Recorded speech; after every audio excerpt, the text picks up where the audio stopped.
আল্লাহ রাব্বুল আলামিন বলেন ওয়ালা তাকফু মা লাইসা লাকা বিহি ইলমুন ইন্নাস সামআ ওয়াল বাসারা ওয়াল ফুআদা কুল্লু উলাইকা কানা আনহু মাসউলা। নিঃসন্দেহে শ্রবণ শক্তি, দৃষ্টি শক্তি, অন্তর শক্তি সব একদিন জিজ্ঞাসিত হবে আল্লাহর কাছে। দেখেন আল্লাহ রাব্বুল আলামিন আগে শ্রবণ শক্তির কথা বললেন, কানের কথা বলে দিলেন। ইন্নাল ইনসানা মিন নুতফাতিন আমশাজ নাবতালিহি ফাজআলনাহু সামিআন বাসীরা। জয় বলুন আল্লাহু আকবার।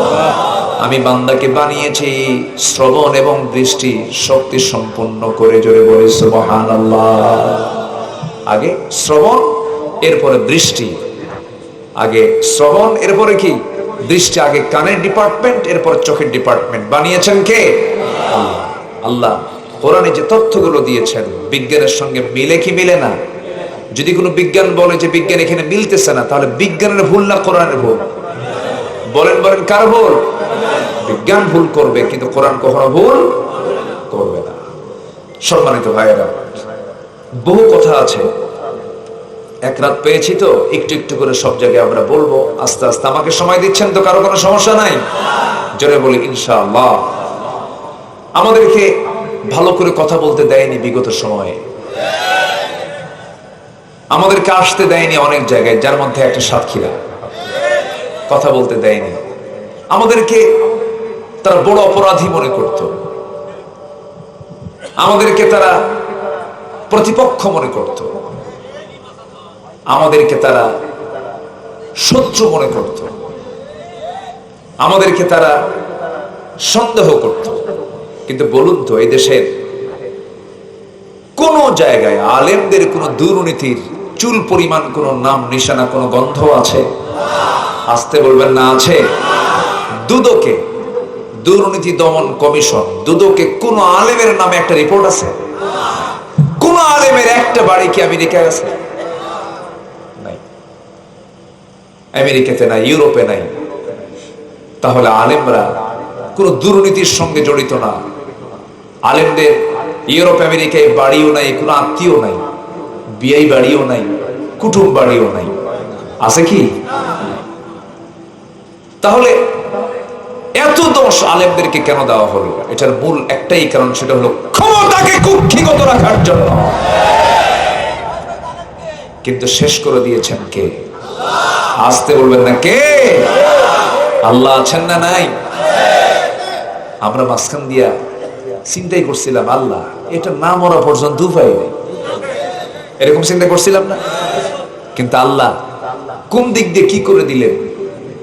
আল্লাহ পারেন, আল্লাহ শোনেন, আল্লাহ বোঝেন, আল্লাহ দেখেন। আল্লাহ রাব্বুল আলামিন শুধু বলছেন, বান্দা শোনো, ইন্নামা আমরুহু ইযা আরাদা শাইআন আন ইয়াকুলা লাহু কুন ফায়াকুন। জোরে বলুন আল্লাহু আকবার। আমি আল্লাহ যখন কোনো কাজের সিদ্ধান্ত নেই, আমি আল্লাহ কোন কাজের জন্য যখন পরিকল্পনা নিয়ে নেই, তোমাদের বানাতে কত সময় লেগে যায়, তোমাদের সেই বাস্তবায়ন করতে বহু সময় লেগে যায়, কিন্তু আমি আল্লাহ, আমি শুধু বলি কোন, সঙ্গে সঙ্গে মাইক্রো সেকেন্ডের আগে তা বাস্তবায়ন হয়ে যায়। কি প্রাউড, কি অহংকার! আমার সন্তানরা বলল মেধার যাচাই হোক, কোটা বাতিল করা হোক। জবাবে প্রাইম মিনিস্টার বললেন, রাজাকারদের নাতিপুতিরা চাকরি খাবে, চাকরি করবে। কত বড় অহংকারের কথা! অহংকারকে চূর্ণ করেছেন তিনি আমার কে?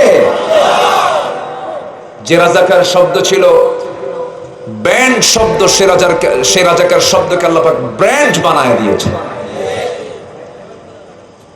সম্মানিত ভাইয়েরা, সম্মানিত বন্ধুগণ, এখন আমাদের কাজ বেড়ে গেছে। সেই কাজটা হলো, আমরা কিচ্ছু দেখতে চাই না আগামীর দেশ, আমরা দেখতে চাই কোরআনের দেশ।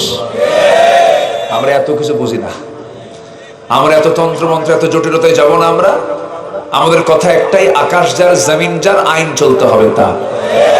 এই মতের সঙ্গে কি সবাই একমত? সবাই কি রাজি আছেন? রাজি আছেন কারা কারা হাত উঁচু করে দেখান মুসলমান।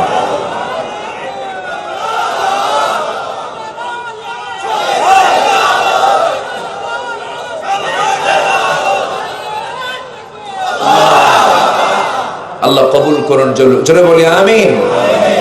সম্মানিত ভাইরা, সূর্য কি আমার কোনো ক্ষতি করে? চাঁদ কি আমার কোনো ক্ষতি করে? সূর্য আমার ক্ষতি করে না, চাঁদ আমার কোনো ক্ষতি করে না, আল্লাহর কোন সৃষ্টির দ্বারা আমার কোনো ক্ষতি হয় না। আল্লাহ তাআলার সৃষ্টি সব যেমন আমার কল্যাণে, আমার আল্লাহর পক্ষ থেকে নাযিল হওয়া কিতাব আমার আপনার অকল্যাণ না কল্যাণে? শুধু কল্যাণ না মহাকল্যাণ? অতএব এই কোরআনকে শুধু আমরা কাপড় দিয়ে মোড়ায় রাখতে চাই না। এই কোরআনকে আমরা শুধু ইমামের তেলাওয়াতের মধ্যে দেখতে চাই না, হাফেজের তেলাওয়াতের মধ্যে দেখতে চাই না। এই কোরআনকে শুধুমাত্র আমরা অনুষ্ঠানের শুরুতে তেলাওয়াত করার জন্য দেখতে চাই না। কোরআনকে শুধুমাত্র মৃত ব্যক্তির বাড়িতে কোরআন খতম করার জন্য দেখতে চাই না। কোরআনকে আমরা শুধু কাগজের পাতায় দেখতে চাই না। কোরআনকে আমরা দেখতে চাই রাষ্ট্রের প্রত্যেকটা গঠনে গঠনে আমরা কোরআনকে দেখতে চাই। যদি এই কথার মধ্য দিয়ে আমাদেরকে বলা হয় আমরা মৌলবাদী, হ্যাঁ আমরা মৌলবাদী। যদি আমাদেরকে বলা হয় কট্টরপন্থী, আমরা কট্টরপন্থী। কারণ আমরা মূলই থাকতে চাই, আমরা কিছু ইসলাম কিছু ভেজাল আমরা দেখতে চাই না। সম্মানিত ভাইয়েরা, সম্মানিত বন্ধুগণ, আমি যেখান থেকে তেলাওয়াত করেছি সে আয়াতের দিকে আস্তে আস্তে চলে যাচ্ছি। আমরা আল্লাহ তাআলা যদি কাউকে ভালোবাসেন তার ঠিকানা কোথায় হবে বলেন তো? আমরা আজকে আল্লাহ পছন্দের কিছু বান্দাকে খুঁজে বের করতে চাই। আল্লাহ কাদেরকে কাদেরকে ভালোবাসেন, আমরা সেই কাতারে শামিল হতে চাই। সবাই রাজি আছেন না ইনশাআল্লাহ? আল্লাহ কবুল করুন। মাইকের নয়েজ সাউন্ড হ্যাঁ একটু ঠিক রাখার চেষ্টা করেন। সম্মানিত ভাইয়েরা, আমার দিকে তাকান। সূরাটার নাম হলো সূরাতুস সফ। সূরার নাম কি? সূরা সফ। সফ মানে হলো সারিবদ্ধ। সফ মানে কি? সারিবদ্ধ, লাইন। মক্কার ইমামরা আরবিতে যারা মক্কায় গেছেন, যখন নামাজ শুরু হয়ে যায়, আকামত শেষ, ইমাম বলে ফেলেন ইস্তাফু সুফুফাকুম, ইস্তাফু সুফুফাকুম ওয়া'তাদিলু। তোমরা সবাই তোমাদের কাতারকে সোজা করে ফেলো। জামাতের অন্যতম শর্ত কাতার কি করা? সোজা করা। তো সফ মানে হলো সারিবদ্ধ। আল্লাহ রাব্বুল আলামিন 4 নম্বর আয়াতের একটা শব্দকে চয়ন করে এই সূরার নামকরণ করেছেন সূরাতুস সফ। এবং সূরাটা নাজিল হয়েছে হলো মদিনায়। এবং এই সূরার ভিতরে আল্লাহ রাব্বুল আলামিন দ্বীন কায়েমের জন্য, দ্বীন প্রতিষ্ঠার জন্য তার রাসূলকে যে মনোনীত করেছেন এটাকে সুস্পষ্ট করেছেন। এবং আল্লাহ ভালোবাসছেন কাদেরকে সবচেয়ে বেশি, কাদের অবদান ইসলামের জন্য সবচেয়ে বেশি, এই জাতীয় কথাগুলো দিয়ে আল্লাহ পাক এই সূরাকে ভরপুর করে দিয়েছেন। আসুন আমরা আল্লাহ ভালোবাসেন কোন কোন বান্দাকে, মোটামুটি 8 শ্রেণীকে আল্লাহ তাআলা কোরআনের ভাষায় ভালোবাসেন। আমরা খুঁজে বের করি কোরআনের বিভিন্ন পাতায় পাতা থেকে, আমরা সে 8 শ্রেণীর ব্যক্তি কারা কারা, এই 8 শ্রেণীকে আমরা খুঁজে খুঁজে বের করব আজকে এবং নিজেদের সঙ্গে মিলায় নেব। যদি মিলে যায় তাহলে আমরা কার ভালোবাসা পেয়ে গেলাম? আসতে বলবেন না, কার ভালোবাসা পেয়ে গেলাম? আল্লাহর ভালোবাসা পেয়ে গেলাম। আল্লাহ রাব্বুল আলামিন বলেন সাব্বাহা লিল্লাহি মা ফিস সামাওয়াতি ওয়া মা ফিল আরদি ওয়া হুয়াল আজিজুল হাকীম। ইয়া আইয়ুহাল্লাযীনা আমানু লিমা তাকুলুনা মা লা তাফআলুন কাবুরা মাকাতান ইনদাল্লাহ আন তাকুলু মা লা তাফআলুন ইন্নাল্লাহা ইউহিব্বু الذين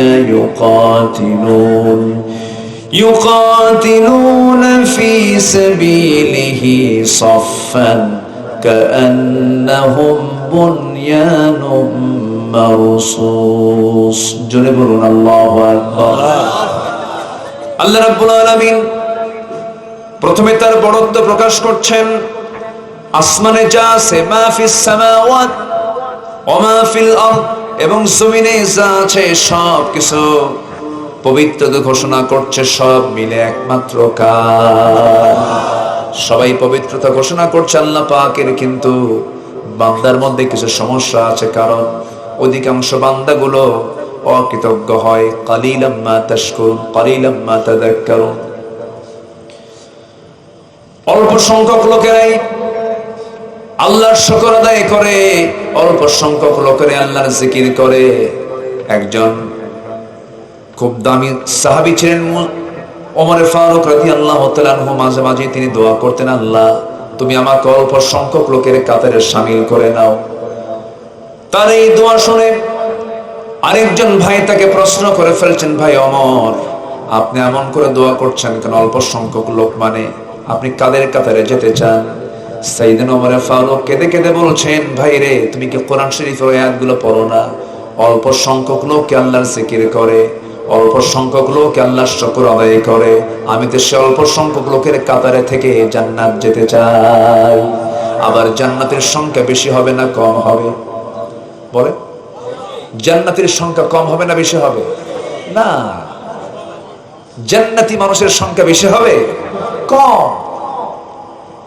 জাহান্নামে বেশি এই পরিসংখ্যান তো আমাদের জানা দরকার এখনো তো আমরা দেখলে টের পাই মসজিদে লোক বেশি না বাজারে লোক বেশি আস্তে কর মসজিদে লোক বেশি না বাজারে লোক বেশি যাকাত দেওয়ার লোক বেশি না সুদ খাওয়ার লোক বেশি তাহলে এখনো বুঝতে পারতেছেন না কারা জাহান্নামে বেশি যাবে না কম যাবে তো অঙ্ক মিলায় নিতে হবে আবার যদি আমরা সংখ্যার দিক থেকে মিলায় নেই প্রেজেন্ট ওয়ার্ল্ডে 800 কোটি মানুষ 800 কোটি মানুষের ভিতরে 200 কোটি মুসলমান ধরেন 190 কোটি মুসলমান বাকি 600 কোটির ভিতরে কোনো ঈমান আজ থেকে ঈমান যার নাই সেই কোথায় যাবে আরো জোরে বিচার করে না বিনা হিসাবে কি বিচার করে হবে বিনা হিসাবেই জাহান্নাম অটোমেটিক জাহান্নাম আল্লাহ রাব্বুল আলামিন অন্য জায়গায় বলছেন ওয়ালাকাদ যারা'না লিজাহান্নামা কাসীরাম মিনাল জিন্নি ওয়াল ইনসি লাহুম কুলুবুন লা ইয়াফকাহুনা বিহা ওয়া লাহুম আ'য়ুনুন লা ইউবসিরুনা বিহা ওয়া লাহুম আযানুন লা ইয়াসমাউনা বিহা أولئك كالأنعام بل هم أضل أولئك هم الغافلون আমি অধিকাংশকে সৃষ্টি করেছি জাহান্নামের জন্য হয়তো প্রশ্ন করবেন হুজুর কি আয়াত বললেন আল্লাহ তো আগে সিদ্ধান্ত নিয়ে ফেলেছেন জান্নাত আমরা পাবো কেমনে আল্লাহ তো নিজেই জাহান্নাম দিয়ে দিবেন আর কিছু কিছু বান্দা আছে খুব বুদ্ধিজীবী আছে না এরকম আল্লাহর উপরে আবার বুদ্ধি খাটায় আল্লাহর উল্টা দোষ দিয়ে দেয় আমি কেন ভালো হই না আল্লাহ কি বোঝে না এরকম বলার লোক আছে না নাই আল্লাহ জানেন কেন আল্লাহ তো সামিউন বাসীর আল্লাহ তো তিনি শুনেন দেখেন জানেন খবর জানবেন তার কাছে কোনো ভবিষ্যৎ নাই তিনি জানেন কি হবে রেজাল্ট তার কাছে স্পষ্ট শিক্ষকের কাছে পাস করা ছাত্র পড়ে ফেল করা ছাত্র পড়ে কিন্তু ক্লাসে তারা দুজনই বসে একজন ফেল করে আরেকজন পাস করে যে ফেল করলো কোনো শিক্ষক কি চায় কোনো ছাত্র ফেল করুক চায় নাকি কিন্তু ছাত্র ফেল করে শিক্ষকের দোষে না নিজের দোষে বলেন বলেন বলেন বলেন যদি আপনি শিক্ষককে বলেন শিক্ষক আপনি বলুন তো কে ফেল করতে পারে কে পাস করতে পারে শিক্ষক কি বলতে পারে না পারে শিক্ষক জানে যেটা ফেল করবে এ জিরো পাবে ও হিরো হবে কিন্তু শিক্ষক এটা জানেন কিন্তু জেনেও তো লাভ নাই কারণ ফেল করার পেছনে সম্পূর্ণ ব্যর্থতা হলো শিক্ষার্থীর না শিক্ষকের শিক্ষার্থী বান্দা জাহান্নামে যাবে বান্দার দোষে না আল্লাহর দোষে? বান্দার দোষে। আল্লাহ তো সবকিছু স্পষ্ট করে দিয়েছেন যে এটা জান্নাত, এটা জাহান্নাম। পৃথিবীতে একটা হলেরই প্রশ্নপত্র ফাঁস করা হয়েছে। পৃথিবীর কোনো পরীক্ষার প্রশ্নপত্র ফাঁস হয় না, প্রশ্নপত্রকে আগেই জানিয়ে দেওয়া হয় না। হয়তো ফাঁস হয়ে যায়, হয়তোবা এই দুর্নীতি করে ফেলে, কিন্তু পৃথিবীর প্রশ্নপত্রের নিয়ম হচ্ছে পরীক্ষা দেওয়ার আগে কোনো প্রশ্ন কাউকে দেখানো হয় না। কিন্তু আল্লাহ তাআলা দুনিয়া নামক পরীক্ষার হলে আল্লাহ তাআলা প্রশ্ন দিয়েছেন, তার প্রশ্নের উত্তরপত্র ফাঁস করে দিয়েছেন, তার নাম হলো কোরআন। যেরকম সুবহানাল্লাহ, আরো যেরকম সুবহানাল্লাহ। সব কিছু ফাঁস করে দেওয়ার পরেও বান্দা কয় ভাল লাগে না, নামাজ পড়ে না। আমি কি শেষ করে দেব নাকি? যে দুই একজন করে ওঠার চেষ্টা করে, কি ব্যাপার কি? এই পিছন থেকে ধমক মারতেছে একজন, এটা আবেগে বলছেন না। একটু বসেন, একটু কষ্ট করে বসেন। হ্যাঁ, একটু কষ্ট করে বসেন। আমি খুব বেশি লম্বা সময় যে নেব তাও না, নাতি দীর্ঘ কথা বলবো। ওমা তাওফীকি ইল্লা বিল্লাহ। আমরা বিরক্তির আগেই, আপনার কষ্ট হওয়ার আগে আমরা যেন শেষ করি, এই চিন্তা আমাদের মাথায় আছে। সবাই যেন নিরাপদে বাড়িতে ফিরে যেতে পারে। তবে এখন তার গ্রেফতারের কোনো সম্ভাবনা নাই। আগে মাহফিল থেকে ফেরার পথে বক্তাও গ্রেফতার, শ্রোতাও গ্রেফতার। এই সাতক্ষীরাতে আমাকে পর পর 3 বার এসপি অফিস আমাকে ধরে আনা হয়েছে। 3 বার। দেভাটায় একবার, এই সদরের কোথাও যেন একবার, ভারোখালীতে একবার। মাহফিল শেষ আমাকে টোটাল ডিবি টিম আমাকে ধরে গাড়িতে তুললো। আমি দোয়া ইউনুস পড়তেছিলাম, ইউনুস সরকার ক্ষমতায় আসলো। কি ঠিক আছে না?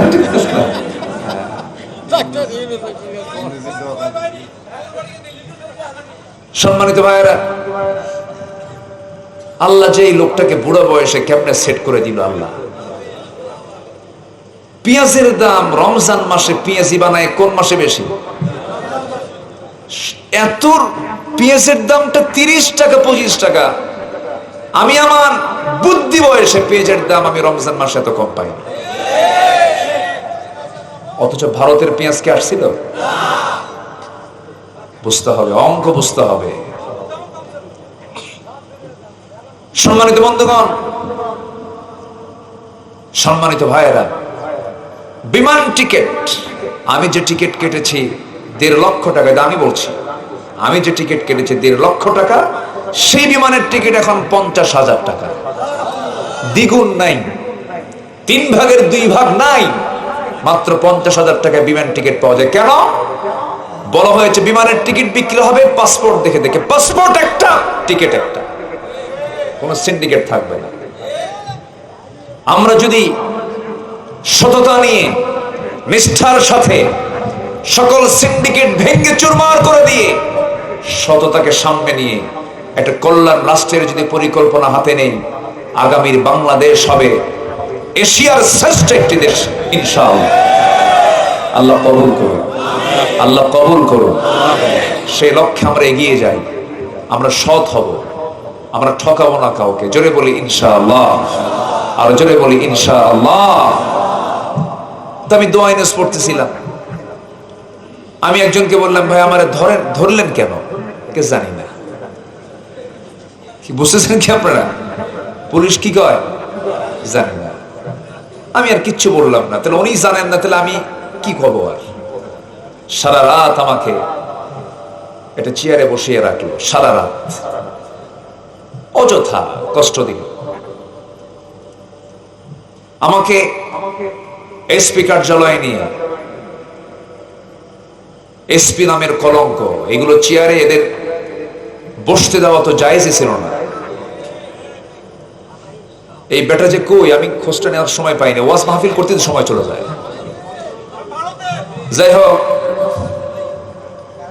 আমাকে বসায় রেখে যে অযাচিত, অপ্রত্যাশিত, অকল্পনীয়, অনাকাঙ্ক্ষিত যে শব্দ চয়ন তার মুখ থেকে আমি দেখলাম, আমার মনে হয় তার জন্মই ভেজাল ছিল। জন্ম ঠিক থাকলে পরে একজন,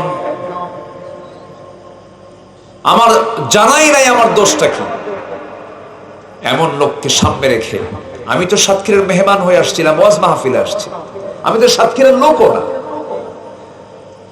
যে অসভ্য ভাষায় অশোভন আচরণ করা হয়েছে, আমার মনে হচ্ছিল যে রক্তের মধ্যে আবু জেহেলের রক্ত প্রবাহমান ছিল। 64 এসপির ভিতরে ম্যাক্সিমাম এসপি গুলো ছিল হলো অন্য ধর্মের, অথচ সংখ্যাগরিষ্ঠ আমার দেশে কি কারা? জোরে বলেন। মাদ্রাসা বোর্ডের প্রধান দায়িত্বেও একজন হিন্দুকে বসানো হয়েছিল। আল্লাহি, এখানে হিন্দু ভাই থাকতে পারেন, আমি হিন্দুদেরকে লক্ষ্য করে কটাক্ষ করছি না। আমার দেশের হিন্দু ভাইরা, আমার দেশে মার কোলে শিশু যেমন নিরাপদে থাকে, আমার দেশের হিন্দু ভাইরা তেমন নিরাপদে থাকে। কোন চেয়ারম্যানের কাছে কেউ মুসলমান বিচার চাইতে গেলে হিন্দুর ব্যাপারে চেয়ারম্যান চেষ্টা করেন কেমন করে হিন্দুর পক্ষে রায়টা নেওয়া যায়। আমার দেশ হাজার বছরের সম্প্রীতির দেশ। হিন্দু মুসলিম আমরা একসঙ্গে চলাফেরা করি, একসঙ্গে ব্যবসা করি, হিন্দুর দোকান থেকে আমরা জিনিস কিনি, কেনা বেচা করি, লেনদেন করি। আমাদের কোনো হিংসা নাই, আমাদের কোনো অহংকার নাই, আমাদের কোন প্রকার হিন্দু ভাইদের প্রতি আমাদের কোনো কৃপণতা নাই। কিন্তু পার্শ্ববর্তী দেশের খুবই কৃপণতা। আসতে কোন কেন, আসতে কোন কেন? আমার দেশের কোন মন্দির আমরা হাত দেই না, আর আমার আল্লাহর ঘর বাবরি মসজিদকে ভেঙে চুরমার করে দেওয়া হয়েছে। অতএব তারা আমাদের মুরব্বী হতে পারে না, তাদের কাছ থেকে আমাদের শেখার কিছু নাই। 14,500 বার যে দেশের সাম্প্রদায়িক দাঙ্গা হতে পারে, ওয়াকফ স্টেট একটি বৈধ প্রক্রিয়া। মন্দিরের নামে ওয়াকফ করা, গির্জার নামে ওয়াকফ করা, মসজিদ মাদ্রাসার নামে ওয়াকফ করে দেওয়া, যে ওয়াকফ সম্পত্তি মুসলমানদের ওয়াকফ সম্পত্তিকে বাজেয়াপ্ত করে ওই সম্পদগুলোকে কুক্ষিগত করার প্রচেষ্টা করছে পার্শ্ববর্তী দেশের সরকারেরা। সম্মানিত ভাইয়েরা, তাদের কাছ থেকে আমাদের শেখার কিছুই নেই, বরঞ্চ মুসলমান থেকে শিক্ষা নেবে গোটা দুনিয়ার সকল সভ্যতা। ঠিক কিনা বলেন? আমরা হব শ্রেষ্ঠ জাতি, শ্রেষ্ঠ চরিত্র আমরা অর্জন করব। জোরে বলি ইনশাআল্লাহ। নামাজ পড়বো কয় ওয়াক্ত? কয় ওয়াক্ত নামাজ পড়বো বলেন? 5 ওয়াক্ত নামাজ পড়বো। নামাজ বাদ যাবে কারো? আল্লাহ কবুল করুন। জোরে বলি আমিন। সম্মানিত ভাইয়েরা, সম্মানিত বন্ধুগণ, আকাশে যা আছে, জমিনে যা আছে, সব পবিত্রকে ঘোষণা করছে কার? আল্লাহ পাক। আকাশের পাখি ওড়ে, দুটো পাখার ডানা মেলে আকাশে উঠতেই থাকে, আল্লাহর জিকির তার মুখ থেকে বন্ধ হয় না। এরপরে ছোট্ট ছোট্ট পোকামাকড় যেগুলো আমরা চোখে ছোট্ট ছোট্ট দেখতে পাই, প্রত্যেকটা প্রাণীর মুখে একটাই জিকির, লা ইলাহা ইল্লাল্লাহ, লা ইলাহা ইল্লাল্লাহ, লা ইলাহা, লা ইলাহা ইল্লাল্লাহ মুহাম্মাদুর রাসূলুল্লাহ সাল্লাল্লাহু আলাইহি ওয়াসাল্লাম। সকল প্রাণী আল্লাহর হুকুম মেনে চলে। খুলনা অঞ্চলে আসলে পরে একটা বনের কথা মনে হয়ে যায়। সেই বনটার নাম কি অসুন্দর না সুন্দর? কি বন বলেন? সুন্দরবন। সুন্দরবনে আল্লাহ রাব্বুল আলামিন একটা ফার্মাসিউটিক্যাল একটা ফ্যাক্টরি বানিয়ে দিয়েছেন, মেডিসিন একটা ফ্যাক্টরি বানিয়েছেন। সেই ফ্যাক্টরির নাম কি বলেন? মৌচাক। বলেন কি? মৌচাক। পৃথিবীর কোন আর্কিটেকচার ইঞ্জিনিয়ার, পৃথিবীর যত বড় বড় ইঞ্জিনিয়ার, সব ইঞ্জিনিয়ারকে এক জায়গায় করে বলেন একটা মৌচাক বানাও। মানুষ শত শততলা বিল্ডিং বানাতে পারছে, কিন্তু ছোট্ট একটা মৌচাক পৃথিবীর কোনো মানুষের পক্ষে বানানো সম্ভব নয়। বানায়টাকে আল্লাহ। তো ঠিক আছে, বানায় কোন প্রাণী বলেন? কোন প্রাণী বলেন? মৌমাছি। কি সুন্দর করে বানায়, তাই না? তার বানানোর পদ্ধতিগুলো কত সুন্দর। যারা মৌচাক দেখেছেন, আজকে আমাকে একজন মধু দিয়েছেন, বলেন হুজুর আমি নিজে মধু চাকটা ভেঙেছে, আপনাকে দিলাম মধু, আমাকে এটা দিয়ে আমাকে যত পরিমাণ তিনি খুশি করেছেন, আমি অন্য কোনো জিনিস এত খুশি হতাম না, কারণ এটা সরাসরি আল্লাহর নিয়ামত। বলেন আলহামদুলিল্লাহ। কিন্তু মধুতে মনে হয় ভেজাল নাই।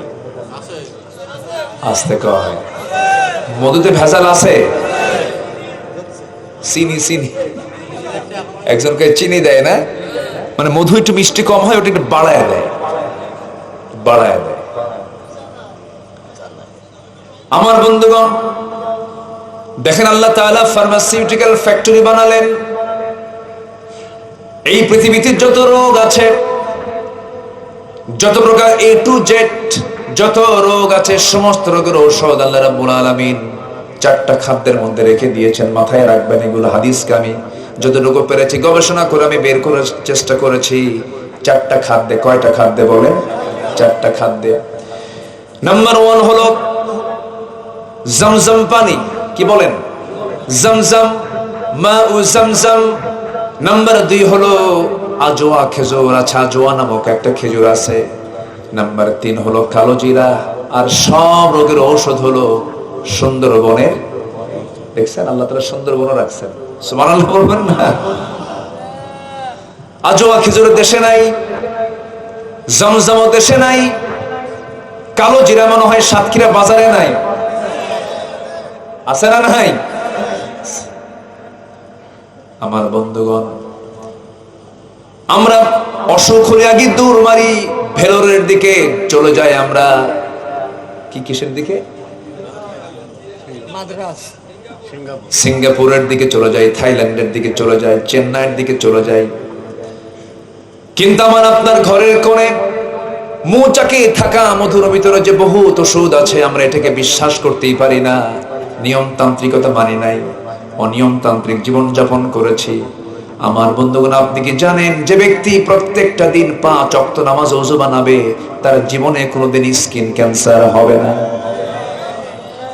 যে ব্যক্তি ফজরের সময় উঠে, ঘুম থেকে উঠে শিশির ভেজা ওই পানিগুলো চোখে লাগাবে, শিশির ভেজা পানিটা চোখে পড়বে, ওযু বানায় মসজিদের দিকে রওনা করবে, তার জীবনে কোনোদিন চোখের জ্যোতি নষ্ট হবে না। যে বান্দার মসজিদ থেকে বাড়ি দূরে, দূরের বাড়ি থেকে দূরের মসজিদে যখন রওনা দেবে, হেঁটে হেঁটে যাবে, মসজিদে আসবে, তার জীবনে কোনোদিন ডায়াবেটিস হবে না।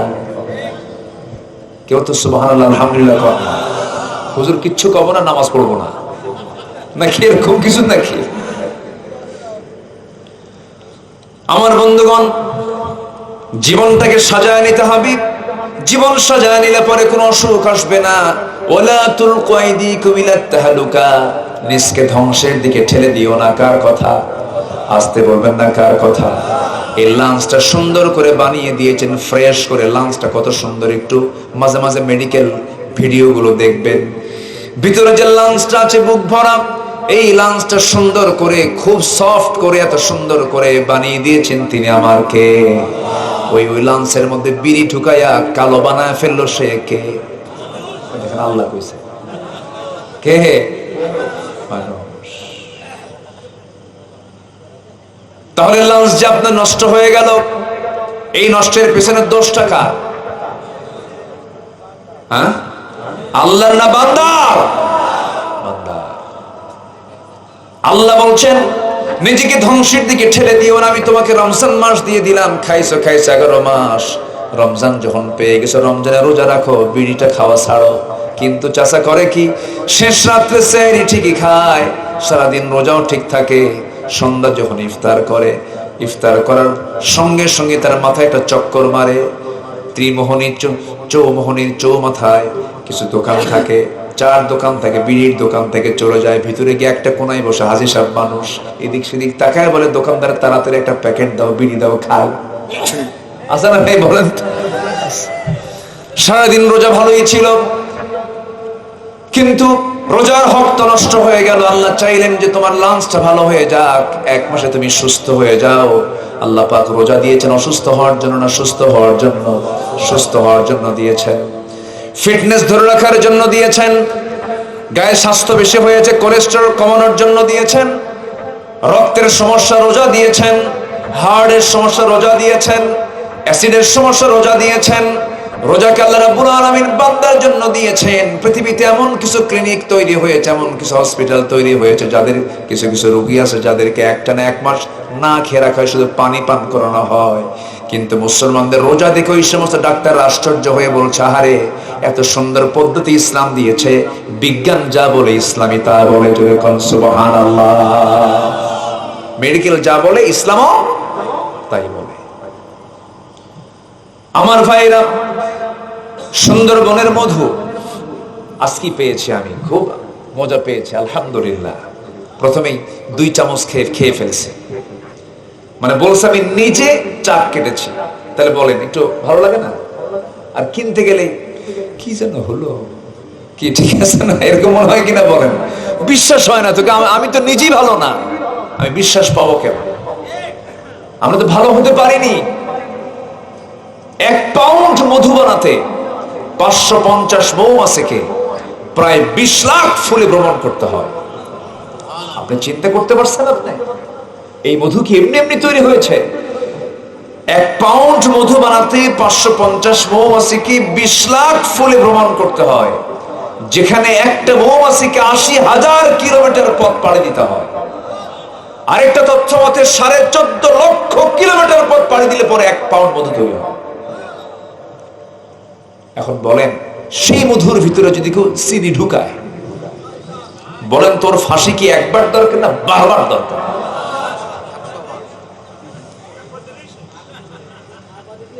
একবার দিলেই তো শেষ। তো সেই ফাঁসি কি আমরা দিতে পারবো না? আল্লাহ দিতে পারবে। আল্লাহ বারবার কি সুম্মা লা ইয়ামুতু ফিহা ওয়ালা ইয়াহইয়া, সেদিন সে না মরবে না বাঁচবে, না মরবে না বাঁচবে। এই শাস্তি কে দিতে পারবেন? ইসরায়েলের কসাই, মধ্যপ্রাচ্যের কসাই বেনিয়ামিন নেতানিয়াহু লক্ষ লক্ষ মুসলমানকে মারছে। ওর মরণ দরকার কয়বার? একবার না লক্ষ লক্ষ বার। এই পুরো পানিশমেন্ট দিতে পারবেন পুরোপুরি তিনি আমার কে? ফিলিস্তিন একটি জ্বলন্ত অগ্নিকুণ্ড হয়ে আছে, সেখানে অক্সিজেনকে জিরো করা হয়েছে। মানে এমন জাতীয় সেখানে, মানে কি বলে এটাকে, এমন জাতীয় গ্যাস ছাড়া হয়েছে যেখানে কোনো অক্সিজেনের কোনো উৎপত্তি হচ্ছে না। অক্সিজেন নাই, অক্সিজেন শূন্য হয়ে আছে। সম্মানিত ভাইয়েরা, মৃত্যুপুরী সাজিয়েছে গাজাকে, রাফাকে। আর সেই ইসরায়েলের পক্ষ নিয়েছে কিছু মুসলিম নামের কুলাঙ্গার। আছে না নাই? আচ্ছা, আমরা স্পষ্ট ভাষায় জানান দিতে চাই, প্রযুক্তির কল্যাণে মুসলিমদের পাশে আমাদের অবশ্যই দাঁড়ানোর প্রয়োজন আছে না নাই? যে মুসলমান মুসলিমদের অসহায়ত্বে যার চোখে পানি আসে না, তার মুসলমানিত্ব এখন আসে নাই। আমরা তাদের শোকে শোকাহত, তাদের রক্তে রঞ্জিত এই দৃশ্য দেখে আমাদের হৃদয় রক্তক্ষরণ হচ্ছে। মনে হচ্ছে এখনই ছুটে চলে যায়। উড়ন্ত পাখি হলে মনে হয় যদি কোনো ভিসা প্রসেসিং এর না প্রয়োজন হতো, আমরা সোজা চলে যেতাম। কারণ মুসলমানদের নির্দিষ্ট কোনো ভূখণ্ড নিয়ে মুসলমান কাউকে ভালোবাসে না। গোটা পৃথিবীর মুসলমান একটা দেহের টুকরার মতো। আল্লাহ বান্দাকে উদ্বুদ্ধ করে ডাক দিচ্ছেন, কি সুন্দর করে বলছেন, উৎসাহ দিয়ে বলছেন। আল্লাহ রাব্বুল আলামিন বলেন, ওমা লাকুম লা তুকাতিলুনা ফি সাবিলিল্লাহি ওয়াল মুস্তাদআফিনা মিনার রিজাল والنساء والفلدان الذين يقولون ربنا أخرجنا من هذه القرية الظالم أهلها واجعل لنا من لدنك وليا واجعل لنا من لدنك نصيرا جربنا الله أكبر ও দুনিয়ার মুসলমান তোমাদের কি হলো ওমা লাকুম কি হলো তোমাদের লা তুকাতিলুনা তোমরা সংগ্রাম করছো না লড়াই করছো না কেন তোমরা ঝাঁপিয়ে পড়ছো না সে আল্লাহর পথে ওই সমস্ত বান্দাদের জন্য অসহায় যারা নারী এবং পুরুষ অসহায় শিশু নারী বৃদ্ধ বৃদ্ধা মানুষের জন্য তোমরা কেন তাদের পক্ষে লড়াই করছো না যে সমস্ত অসহায় মুসলিম বান্দারা বলছে আল্লাহ এই জুলুমের জনপদ থেকে আমাদেরকে উদ্ধার করো। আল্লাহ তোমার সাহায্য নাজিল করো। ছোট্ট একটা ছেলে ফিলিস্তিনের মাটিতে দাঁড়ায় দাঁড়ায় বলতেছে, আল্লাহ, গোটা দুনিয়ার 200 কোটি মুসলমান আমরা না খেয়ে আছি মাসের পরে মাস, কেউ তো আমাদের জন্য খাবার আনলো না। শুনছি তোমার জান্নাতে নাকি বহু খাবার আছে, মৃত্যু দাও, তোমার জান্নাতে গিয়ে খাবার খাবো। কি কষ্ট তারা করতেছে। চোখের সামনে মা নাই, চোখের সামনে বাবা নাই, বোম্বিং মেরে উড়াইয়া দিয়েছে, মিসাইল মেরেছে। এক বোম্বিং এ মিসাইলের বোমার উপরে মানুষের লাশগুলো উঠতেছে। কি করুণ আর্তনাদ। সন্তান, ছোট্ট ছোট্ট বাচ্চাগুলো বাপ মা হারায়া, যারা দুধ ছাড়া এক মুহূর্ত বাঁচবে না। ছোট ভাই বড় ভাই, বড় ভাই ছোট ভাইকে সান্ত্বনা দিচ্ছে। কি করুণ আর্তনাদ, কি করুণ কান্না তাদের। এই সমস্ত আর্তনাদে যে বিশ্ব মোড়লদের দিল চুল পরিমাণ নামে না, দিল চুল পরিমাণ কাঁদে না, তারা বিশ্ব মোড়লিপনার কোনো যোগ্যতা রাখে না, ঠিক কিনা? ওআইসি নামক একটা সংগঠন আছে, OIC, O IC, O IC, organisation of Islamic কনফারেন্সের ভূমিকা হচ্ছে ও আইসি, এবং আমাদের ভূমিকা হলো আঞ্জুমানে খেদমত, আঞ্জুমানে মুফিদুল ইসলাম। ওই যে ঢাকাতে একটা সংস্থা আছে, যেখানে মরে যায় বেওয়ারিশ লাশ ওগুলো টেনে নিয়ে দাফন করে। ওআইসির ভূমিকা হলো আঞ্জুমানে মুফিদুল ইসলাম। আল্লাহ তাআলা 55 রাষ্ট্রের রাষ্ট্রপ্রধানকে কিয়ামতের দিন একদম আসামির কাঠ করে তুলে ধরবেন। এই মুসলমান কেন মরতেছে, তোরা জবাব দিন না কেন, ঠিক কিনা? ছাড়বেন না। কি অত্যাচার গুলো করতেছে, অমানবিক। আচ্ছা বলেন তো, ইসরায়েল তারা বৈধ জমিতে আছে না অবৈধ জমিতে আছে? তারা কি বাড়িওয়ালা না ভাড়াটিয়া? 47 ভাড়াটিয়া। এডলফ হিটলার জার্মানির নেতা, দ্বিতীয় বিশ্বযুদ্ধে গ্যাস চেম্বারে একদিনে তুলে 60 লাখ ইহুদিকে শেষ করেছে। কিছু ইহুদিকে রাখছিল, বোঝেন নাই? কিছু ইহুদিকে রেখে দিয়েছিল। কেন মারছিল জানেন? এডলফ হিটলার সে নিজে ঘোষণা করেছিল পৃথিবীতে সবচাইতে ভয়ঙ্কর এবং মিথ্যুক, প্রতারক, ধোঁকাবাজ জাতির নাম হচ্ছে ইহুদি। খ্রিস্টান যদি বুঝতে পারে ইহুদির চরিত্র, আজকে মুসলমান ইহুদির চরিত্র বুঝে না। এডলফ হিটলার এই একটা কারণে মেরেছে, যদি এটা মানবতা বিশ্বাস করে না, মানবতা এটা না, মানবতার কাজ না। আমার নবীজি ইহুদির বাড়িতেও গেছেন এবং ইহুদি কন্যাকে বিয়ে করেছেন, মুসলমান বানিয়েছেন, আলহামদুলিল্লাহ। আমার নবীজিকে হত্যা করার জন্য তারা খাবারের মধ্যে বিষ পর্যন্ত ঢুকাইছে ইহুদির বাচ্চা। কোন খ্রিস্টান আমার নবীজির সামনে অস্ত্র নিয়ে দাঁড়ায় নাই তার জীবদ্দশায়, কিন্তু ইহুদিরা আমার নবীর বিরুদ্ধে অস্ত্র পর্যন্ত খাড়া করেছে। অসংখ্য নবীকে তারা হত্যা করেছে। আমাকে আপনাকে ছাড়বে? আসতে কয়, আমাকে আপনাকে ছাড়বে? নবীকেই যারা ছাড়ে নাই, আমাকে আপনাকে ছাড়বে না। এই জন্য সতর্ক থাকতে হবে। এডলফ হিটলার হত্যার আরেকটা কারণ, কতটুকু সত্য জানি না, আমি এটা বইয়ে পেয়েছিলাম। মানে ইহুদি বিদ্বেষী হওয়ার আরেকটা কারণ হলো এডলফ হিটলার একটা মেয়েকে খুব পছন্দ করত। সেই মেয়েটা ছিল ইহুদি, ফাঁকি দিয়ে চলে যায়, ফাঁকি দিয়ে চলে যায়। তখন ভাবছিল যে তুই যা, তোদের জাতি তো বনা যা। কথা বলছেন নেই?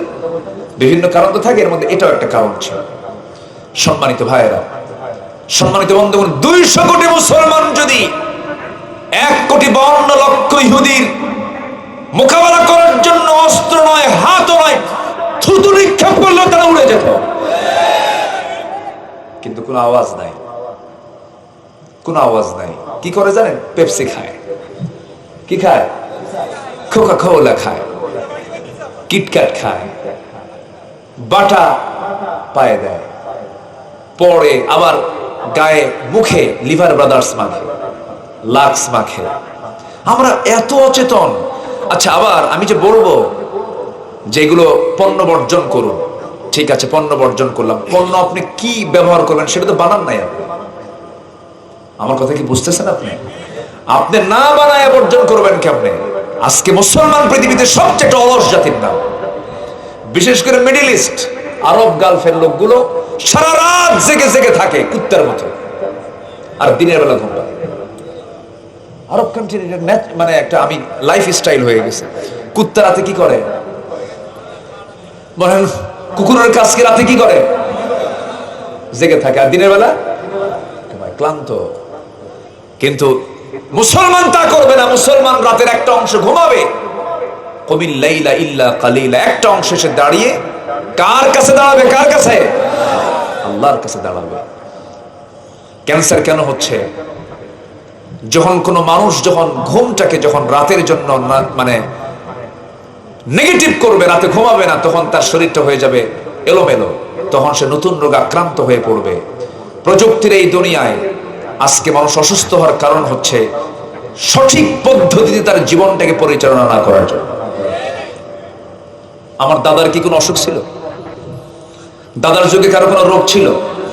দাদার কোনো রোগ হলে পরে ঠান্ডা লাগলে সরিষার তেল পায়ের তলায় লাগাতো, আর পেঁয়াজ আর রসুন সরিষার তেল দিয়ে গরম তেলে এটাকে সুন্দর করে ফ্রাই করে চাবা নিত, কয়েকটা কালো জিরে দিত, জ্বর 14 হাত দূরে। আলহামদুলিল্লাহ বলবেন না? আর এখন কিছু হইলে হায়ার অ্যান্টিবায়োটিক দিয়া ও ছিল রোগী হয়ে যায়, মহারোগী, এরপরে ক্যান্সার, এরপরে কবর।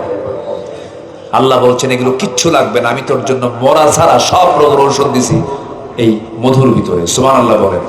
তাহলে 1 পাউন্ড মধু বানাতে 20 লক্ষ মৌমাছিকে, কি বলে 550 মৌমাছিকে 20 লক্ষ ফুলে ভ্রমণ করতে হয়। সুবহানাল্লাহ। আচ্ছা, মধু যে নিয়ে আসে মৌমাছি, কিসে করে নিয়ে আসে? বলেন বলেন, কিসে করে নিয়ে আসে? মুখে না। মুখে কতগুলো নিয়ে আসবে? মুখে তো আনবে না, মুখ তো ছোট। মৌমাছি চেনেন না আপনারা? মৌমাছি দেখেন নাই? মৌমাছি ক্যাপসুলের মতো, ক্যাপসুল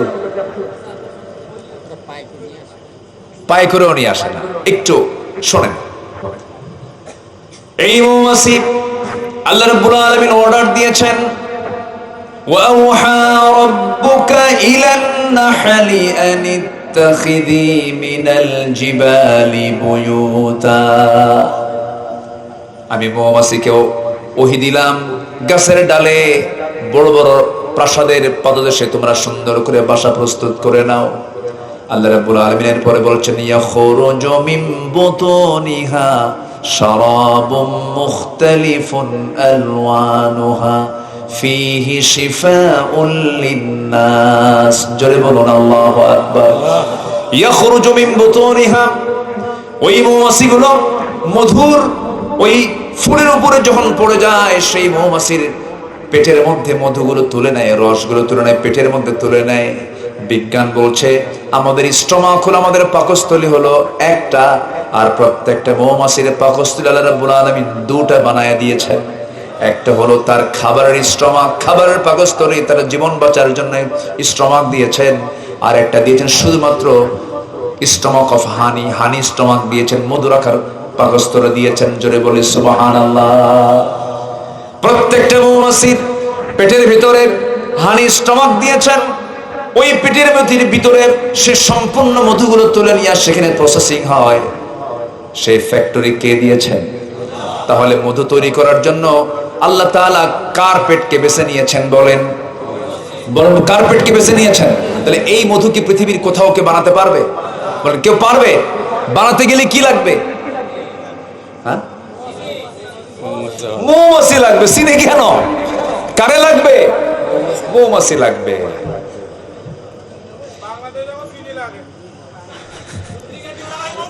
জি আমার বন্ধুগণ, ওই মৌমাছি করে কি, আবার বাসায় যখন ঢুকতে নেয়, বাসায় ঢুকতে নিয়ে ওই মৌমাছি যে মধুগুলোকে সে পেটে লালন করে পেটে ধারণ করে নিয়ে আসছে, যখন সে মৌচাকের দরজায় ঢুকতে নেয়, দরজা সবার জন্য উন্মুক্ত নয়, যারা পরিচ্ছন্ন তাদের জন্যই উন্মুক্ত। যে মৌমাছি ওই মৌচাকের মধ্যে ঢুকতে চায় মধুর রাখার জন্য, সামনে দাঁড়ানো থাকে অস্ত্রে শস্ত্রে সজ্জিত 8-10 র্যাব পুলিশ, এরা থাকে, মৌমাছিগুলো দাঁড়ায় থাকে, দেখে, অবজার্ভ করে, ইমিগ্রেশন করে। কি করে বলে? ইমিগ্রেশন করে, অবৈধ কোনো কিছু আছে কিনা, অপরিচ্ছন্ন কিছু আছে কিনা। টেস্ট করে দেখে তার পায়ে কোনো ময়লা আছে কিনা, তার মুখে কোনো জার্ম আছে কিনা, কোনো জীবাণু যুক্ত কোনো কিছু নিয়ে সে ভিতরে ঢুকতেছে কিনা, একটা সম্পূর্ণ রূপে চেক করে এরপর একটা একটা করে ঢুকায় দেয়। যদি কোনো পায়ে কোনো জারমলা কোনো মৌমাছি দেখতে পায় 10-12 জন, এই পুলিশ মৌমাছি গুলো কামড় মেরে তাদেরকে দুনিয়া থেকে বিদায় করে দেয়। জোরে কোন সুবহানাল্লাহ। কার পরিকল্পনা? কার পরিকল্পনা বলে? আল্লাহর পরিকল্পনা। এরপরে এই মৌমাছির সংগ্রহ করা মধুগুলো মৌচাকে রাখার পর, এই মধুগুলো ঠিক রাখতে গেলে তাপমাত্রা সঠিক রাখতে হবে। মৌচাকের তাপমাত্রা, স্বাভাবিক তাপমাত্রা হলো 35 ডিগ্রি সেলসিয়াস। কত? যারা মৌচাক যারা ভাঙেন, ভিতরে কিন্তু গরম, ভিতরে অপেক্ষা কিন্তু স্বাভাবিক তাপমাত্রা চাইতে একটু গরম। 35 ডিগ্রি সেলসিয়াস তাপমাত্রা। যদি তাপমাত্রা যদি কমে 30-এ আসে, 25-এ আসে, সঙ্গে সঙ্গে সমস্ত মৌমাছিগুলো একসঙ্গে তারা আওয়াজ দেয়, রানী মৌমাছি ডাক দিয়ে দেয়, সবাই চলে আসে। তাদের দুই পাশের দুইটা পাখা নিয়ে একটা ঝাপটান মারে।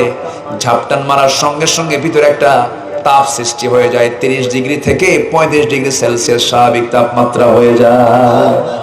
আবার যখন বেশি তাপমাত্রা হয়ে যাবে, কমাতে হবে, সেই সময় ওই পাখাটা একটু উল্টা করে একটা ঝাপটান মারে, ভিতরের বাতাস তারা বাইরে বের করে দেয়। আল্লাহু আকবার। ফিহি শিফাউল লিন্নাস, যার মধ্যে আমি আল্লাহ রাব্বুল আলামিন রেখে দিয়েছি সকল রোগের ঔষধ। যেরকম আল্লাহু আকবার। সম্মানিত ভাইরা, তাহলে এই মৌমাছি জিকির করছে কার? ওই ছোট্ট ছোট্ট প্রাণীগুলোর মুখে কার নাম? সাব্বাহা লিল্লাহি মা ফিস সামাওয়াতি ওয়া মা ফিল আরদ ওয়া হুয়াল আজিজুল হাকীম। এখন ইমানদারকে ডাক দিচ্ছেন। আল্লাহ ভালোবাসেন 8 শ্রেণীকে। কয় শ্রেণীকে বলেন তো? আমি কি একটা বলেছি এখনো? নুরু, ওয়াজ কি শেষ না শুরু? হ্যাঁ বলেন বলেন, ওয়াজ কি শেষ হচ্ছে না শুরু হচ্ছে? শুরু হচ্ছে। হ্যাঁ, মাথায় রেখেছি। দেখা যাক, বলবো ইনশাআল্লাহ। মাহবুব ভাই? জি আলহামদুলিল্লাহ। দেখা যাক, অনেক এখানে জি অনেক কিছু আসছে, এখানে অনেক আবদার আসছে। আপনাদের বসে থাকার লক্ষণ দেখে মনে হচ্ছে আজকে আপনারা বাড়ি যাবেন না। লক্ষণ খুব একটা ভালো মনে হচ্ছে না। অতএব আপনারা একটু তাবারকের আয়োজন করেন। অনেক সুন্দর। বলি আলহামদুলিল্লাহ। এত রাত হয়ে যাচ্ছে, কেউ নড়ছেন না। আমি আলোচনা খুব যে নাতি দীর্ঘ করবো তাও না, একটু আমার মূল পর্বের দিকে আস্তে আস্তে যাচ্ছে। আসুন, এখন আল্লাহ পাক ইমানদারকে ডাকছেন। এখানে যারা বসে আছে, কেউ কি বেঈমান আছি? যদি দয়া করে কেউ বেঈমান থেকে হাত তোলেন। হুজুর আমি বেঈমান, কেউ আছেন? বলেন, কেউ আছেন? আমরা সবাই কি ইমানদার? নামাজ না পড়লে ইমান আছে, নামাজ না পড়লেও ইমান আছে। বেঈমান কেউ নাই।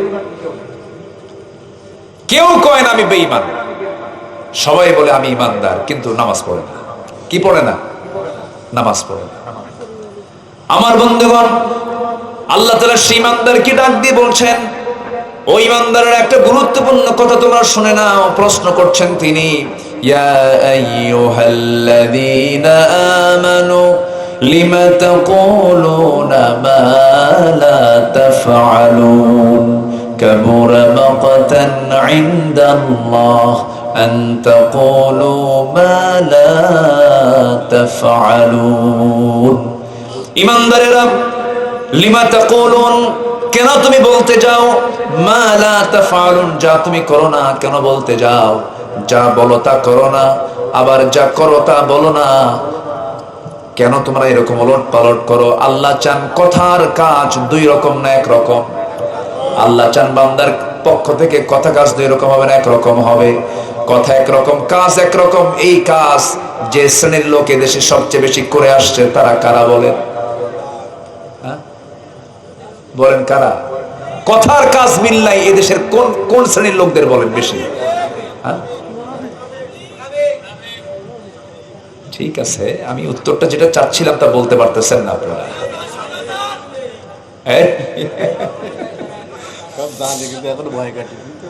সম্মানিত ভাইয়েরা, কথার সাথে কাজের মিল নাই। যখন নির্বাচন আসে তখন দেখেন না ওয়াদা করে কি? বলেন কারা কারা? 54 বছর দেখেছি কারো কথার সাথে কোনো কাজের মিল ছিল না। আজ পর্যন্ত আমরা দেখি নাই কথা কাজের সাথে মিল ছিল না। কথা এবং কাজের মিল যার আছে সে হচ্ছে ইমানদার।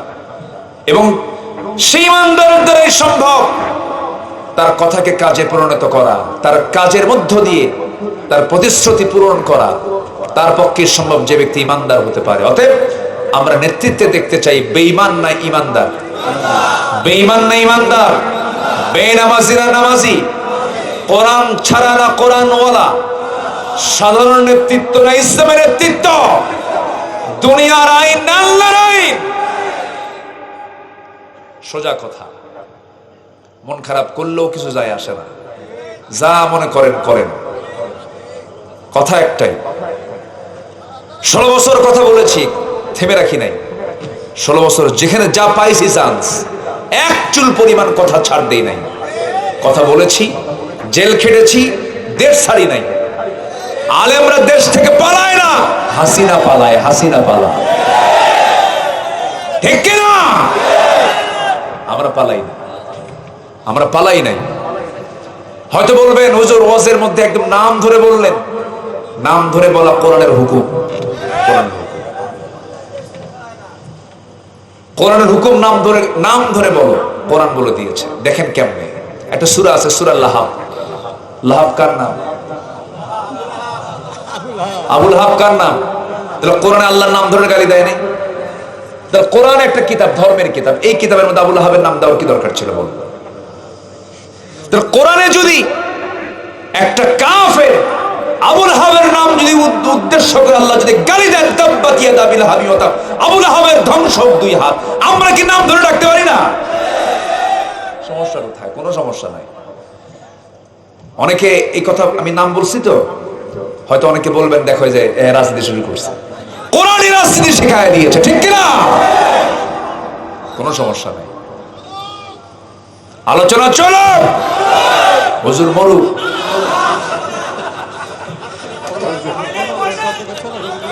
এত রাত হয়ে যাচ্ছে। জি বলি আলহামদুলিল্লাহ। এই সাতক্ষীরার 1 নম্বর নাগরিক যিনি জনপ্রতিনিধি ছিলেন, যিনি এমপি ছিলেন, তার বাড়ি বুলডোজার দিয়ে ভেঙে ফেলা হয়েছে। 12-14 বছরের ব্যবধানে তাদের বাড়ি বুলডোজার দিয়ে আল্লাহ পাক ভেঙে ফেলার ব্যবস্থা করেছে, ঠিক কিনা? আল্লাহ পারেন না? আল্লাহ পারেন না? জুলুম করবেন, ফলাফল পাবেন। নিরাপত্তা দিবেন, আল্লাহ সাহায্য করবেন। সাহায্য করবেন, আল্লাহর সাহায্য আসবে। অত্যাচার করবেন, আপনার উপরে গজব নাযিল হবে। এগুলো করবেন না। হাইরে হাইরে কি অবস্থা! থানায় নিয়ে খালি ফোন, নেতার ফোন, ওরে ধরেন, ওরে মারেন, ওর পুকুর দখল করো, ওর বাড়ি দখল করো, ওর ব্যবসা দখল করো। কোথায় তোমরা এখন?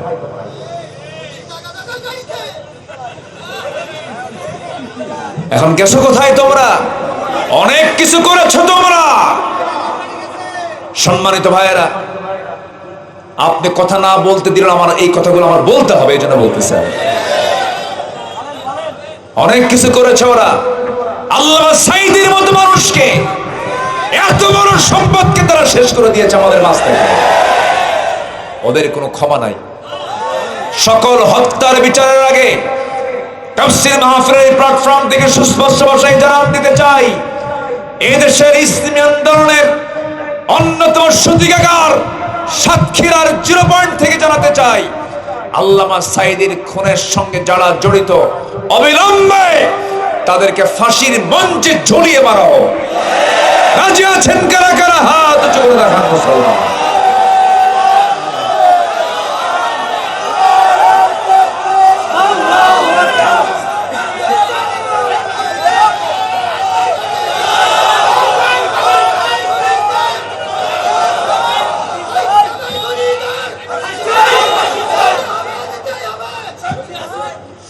আল্লাহ কবুল করুন, জোরে বলি আমিন। হায়রে, নোয়াখালীর এক নেতা ছিল,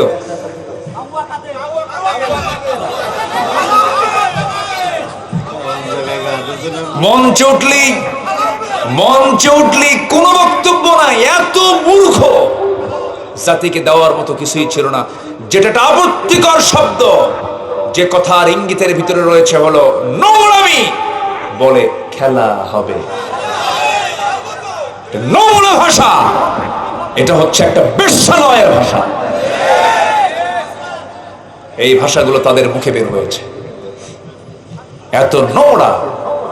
আমরা এই নোংরামির আর কোন চিত্রায়িত হতে বাংলার জমিন আর হতে দেব না। আল্লাহ কবুল করুন, আল্লাহ কবুল করুন, আল্লাহ কবুল করুন। ডক্টর মোহাম্মদ ইউনূস যদিও তিনি ইসলামী কোনো ব্যক্তিত্ব না, তিনি একজন অর্থনীতিবিদ, ওয়ার্ল্ড ফেমাস একজন বিখ্যাত ব্যক্তি। ওনাকে গোটা পৃথিবী চেনে, জানে। এই লোকটা 84 বছর বয়স এই দেশের নেতৃত্বে আসলেন। আমি লোকটার কিছু কিছু কথা, কোন উগ্রতা নাই, গালি দিচ্ছে একজন, তার জবাব নাই, ঠান্ডা মাথায় তিনি ফেস করছেন, কোনো কথা বলছেন না, তিনি কাজ করে যাচ্ছেন। তিনি ক্ষমতায় থাকতে চানও না, জনগণ তাকে চাচ্ছে, ঠিক কিনা? কারণ জনগণ পুরাতন মদ নতুন বোতলে আর দেখতে চায় না, ঠিক কিনা? দেখতে চায় না। আমরা চাঁদাবাজদের পুনরাবৃত্তি দেখতে চাই না, দখলদারিত্বের পুনরাবৃত্তি আমরা দেখতে চাই না। আমরা চাঁদাবাজ মুক্ত, সন্ত্রাস মুক্ত, নিরাপদ একটি সোনার বাংলাদেশ আমরা গড়তে চাই, ইসলাম দিয়ে, কোরআন দিয়ে, নামাজি নেতৃত্ব দিয়ে, ইনশাআল্লাহ। আল্লাহ কবুল করুন, আল্লাহ কবুল করুন। সম্মানিত ভাইয়েরা, হাসানুল হক ইনু আল্লামা, এই খুলনা অঞ্চলে তার বাড়ি। ওই কি মারা জানো?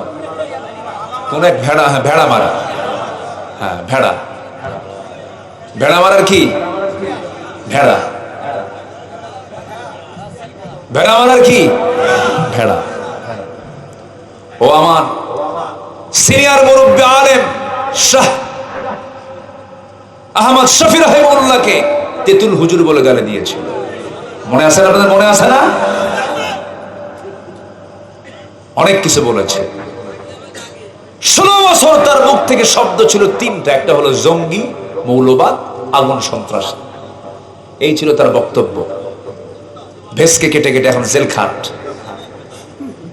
দেখ জুক, আল্লাহ কয় নাই জুক মানে আস্বাদন কর, মজা নে, তৃপ্তি নে। কেমন লাগে এক একটা মুহূর্ত, এক একটা সময় জেলখানায় কেমন লেগেছে একটু আস্বাদন করো। আল্লাহ তাআলা এই পরিবেশ তৈরি করে দিয়েছেন এটাকে বোঝার জন্য যে জুলুম করলে তার ফলাফল কি হতে পারে। সম্মানিত ভাইয়েরা, সম্মানিত বন্ধুগণ, আমরা কথা এবং কাজ দুই রকম করব না একরকম করব? এটা কিন্তু গুরুত্বপূর্ণ একটা বিষয়, আজকের মেসেজ। আল্লাহ পাক আগে এই কথাটাই বলছেন যে কথা কাজ আগে ঠিক করো, তাছাড়া যুদ্ধ করতে পারবা না, লড়াই করতে পারবা না, নামাজ কালাম কোনো কাজে আসবে না, লেনদেন ঠিক থাকবে না, কোনো কিছু ঠিক থাকবে না। কথার কাজ আগে এক করো, কথার কাজ আগে এক করো। এটা কি শুধু ব্যক্তিগত জীবনে না, সব জায়গায়? সব জায়গায় কথা কাজ এক থাকতে হবে, একই রেট থাকতে হবে। আমি যা বলবো তাই করব, যা বলবো না তা করবো না। এটা হচ্ছে ইমানদারের 1 নম্বর গুণ, এটা রাখতে হবে। এরপরে আল্লাহ বলছেন এটা যদি করো, যা বলবা তা করবা না, এটা যদি করো কাবুরা মাকতান ইনদাল্লাহ, আল্লাহর কাছে এটা খুব জঘন্য অপরাধ। আল্লাহ এটাকে খুব জঘন্য অপরাধ বলে গণ্য করেছেন। এরপর আল্লাহ রাব্বুল আলামিন বলছেন আমি একটা শ্রেণীকে খুব ভালোবাসি। এখানে একটা শ্রেণীর কথা এসেছে, আর গোটা কোরআনে আমি খুঁজে খুঁজে 8টা শ্রেণীকে বের করেছি। 8টা শ্রেণীকে আল্লাহ রাব্বুল আলামিন খুব বেশি ভালোবাসেন। এর মধ্যে 1 নম্বর শ্রেণী হলো ইন্নাল্লাহা ইউহিব্বুল্লাযীনা ইউকাতিলুনা ফী সাবিলিহি সাফফান কাআন্নাহুম বুনয়ানুম মারসুস। আল্লাহ রাব্বুল আলামিন ওই সমস্ত বান্দাগুলোকে সবচাইতে বেশি ভালোবাসেন যারা আল্লাহর পথে সংগ্রাম করে, লড়াই করে, সারিবদ্ধ হয়ে, পৃথকভাবে নয়, বিশৃঙ্খলভাবে নয়, সারিবদ্ধভাবে নেতার আদেশ সুন্দর করে মান্য করে, সুশৃঙ্খল পরিবেশে অস্ত্রে শস্ত্রে সজ্জিত হয়ে, সুন্দর পদ্ধতিতে পরিকল্পিতভাবে সাজিয়ে গুছিয়ে যারা লড়াই করে কার পথে? আসতে বলবেন না, কার পথে? আল্লাহর পথে। কান্নাহুম বুনিয়ানুম মারসুস, যেন তারা সীসা ঢালা প্রাচীরের মতো। সীসা এটাও একটা ধাতু, এরপরে লোহাও একটা পদার্থ। লোহাটার এক পাশে যদি তাপ লাগে আরেক পাশে ঠান্ডা থাকে, কিন্তু সীসা যেটা, সীসার এক প্রান্তে আগুনের তাপ লাগলে পরে সেই তাপটা গোটা জায়গায় সমানভাবে তাপমান হয়ে যায়।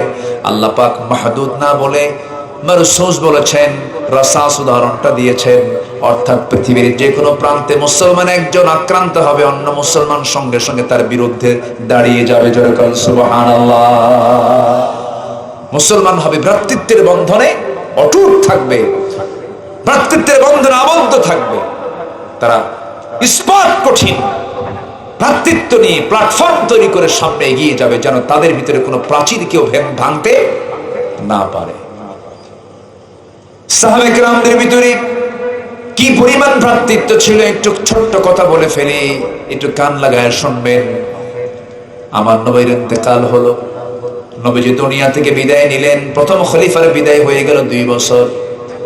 দ্বিতীয় খলিফার চেয়ারে বসলেন সাইয়েদনা ওমর ফারুক রাদিয়াল্লাহু তাআলা আনহু। সেই সময়কালে কোন এক রাতের আধারে আমার নবীর জামাতা সাইয়েদনা আলী রাদিয়াল্লাহু তাআলা আনহু রাতের আধারে ঘুমিয়ে পড়েছেন বিছানায়।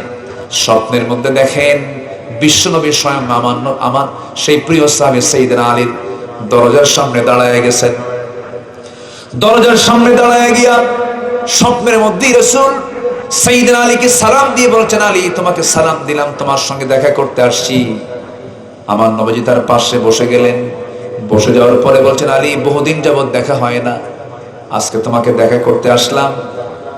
ব্যাগের ভিতর থেকে অনেকগুলো খেজুর ছিল, একটা খেজুর তুলে নিয়া নবীজি করলেন কি, বলছেন আলী মুখটা ফাঁকা করো। মুখটা ফাঁকা করলেন, একটা খেজুর 3টা আঙ্গুলে তাকে খাওয়ায়া দিলেন। তিনি খেজুরটা মুখের মধ্যে নিয়েছেন, অর্ধেকটুকু খেয়েছেন। ঘুম তার ভেঙে গেছে।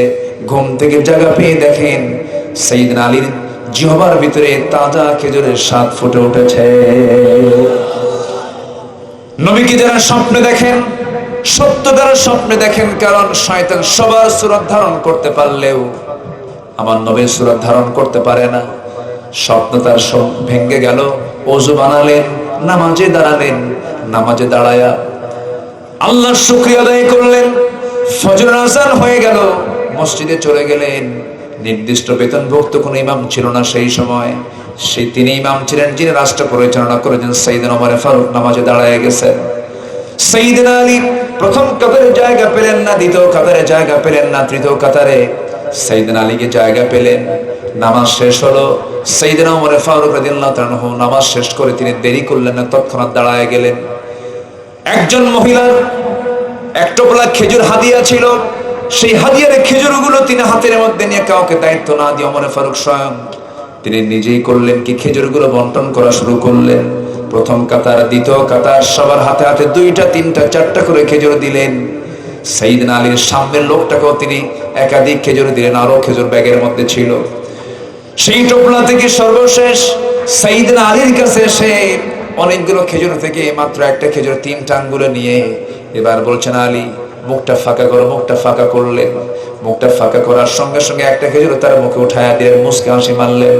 সাইয়েদনা আলী বলছেন, সবাইকে আপনি খেজুরগুলো হাতে হাতে দিলেন, 2-3টা করে দিলেন, আপনি আমার হাতে না দিয়ে মুখে একটা খেজুর তুলে দিলেন, এর কারণটা কি? সঙ্গে সঙ্গে ওমর ফারুক হাউমাউ করে কেঁদে উঠে বলছেন, ভাই আলী, গত রাতে যদি নবীজি আমার তোমাকে খেজুর খাওয়াতে নিয়ে যদি একটার বেশি 2টা খেজুর খাওয়া দিতেন, আমি ওমর তোমাকে তাই খাওয়া দিতাম। মানে হলো রাতের বেলা যে স্বপ্ন দেখেছেন আলী, যে স্বপ্নটা দেখেছেন সেই হুবহু স্বপ্নটাই দেখেছেন সাইয়েদনা ওমর ফারুক রাদিয়াল্লাহু তাআলা। যেরকম সুবহানাল্লাহ।